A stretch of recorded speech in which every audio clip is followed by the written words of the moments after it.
cer, îngerul Domnului plânge aici jos pe pământ. România de secole întregi parcă se frânge, de dincolo aud urlete, mesaje în agonie a celor ce sunt din aceeași seminție cu mine. Sunt lucruri care nu trebuie spuse pentru că ei nu vor, au legat la gură și-au călcat în picioare un întreg popor. Acest organism ce sângerează de sute de ani, mușcat de teritorii mai ceva ca imperiu condus de romani. Suntem dirijați de niște lași, conștiința lor e oarbă, ghidați de uniune ca în trecut de poartă. Aceasta este țara mea, voastră de fapt a nimănui, locul de impact european susținut în apă până la genunchi. De atâta timp încercați în zadar, lăsați-o moartă.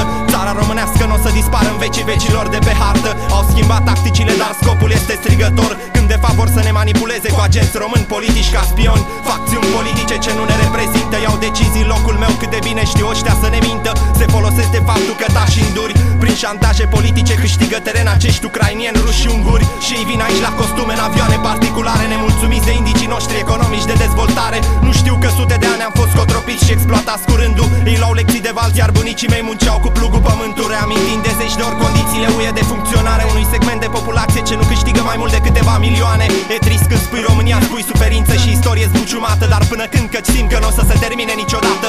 Asta nu este libertate și nici liberă exprimare, când ai mai multe șanse să fii auzit dacă strigi către certare. Nu avem nevoie de suportul vostru, avem propria esență. Ne vorbesc de independență, dar de fapt asta presupune dependență, căci au găsit aici mână de lucru ieftină și bună și pot să ne amenințe exploatând săracii, știind că aceștia nu au curajul să se opună. Am ajuns sluși pe pământul românesc, de fapt tu știi asta și de-aia taci când eu vorbesc și-mi dai dreptate și eu îți dau dreptate, dar nouă cine ne face sau ne dă dreptate, căci trecem zilnic prin valul de aderare, de fapt tactici de manipulare să țină țara mea la depărtare. România trebuie să-și câștige dreptul de a intra în NATO, spuneau la CNN, dar am fost în primele țări cu cele mai multe victime. În primul război și în al doilea, astea de ce nu se pun? De ce au așezat pe mormintele eroilor noștri un strat de scrum? Au auzit ei vreodată de triunghiul de fier de armate germane distruse de ilion dispăruți ai mei și ai tăi? Până și bulgarii hotărâți mi-au spus că în 1877 ei n-au fost eliberați de români, ci dimpotrivă de ruși. Nu am crezut așa ceva, am vrut dovezi concrete și am observat că multe localități din nordul lor au nume de cadre sovietice. Au murit frații mei eliberând Ungaria, Cehia și Slovacia, lezac oasele în Tatra, și acum ei ne umilesc la Bruxelles să le fie rușine pentru asta. Bunicul meu a văzut iadul la Odessa și a îngropat pe rând camarazii, ca apoi să se ascundă de securitate pentru că a luptat împotriva rușilor hăitui de razii. El și toți ceilalți ce nu au încetat să creadă în libertate și cei întorși în trei sau doar bucăți cu mințile puternic zdruncinate. Suntem singura țară care am plătit unui imperiu daune de război, iar forțe sovietice ucideau partizanii români din închisori, așa cum ne-au ucis toți generalii executați pentru înaltă trădare și cei care au fost drobiți în bătaie că nu au divulgat locații vizate de anihilare. Partizani din mus ce nu au acceptat dominația păgânilor, ce ne-au blestemat, dar uite că blestemul s-a întors asupra lor.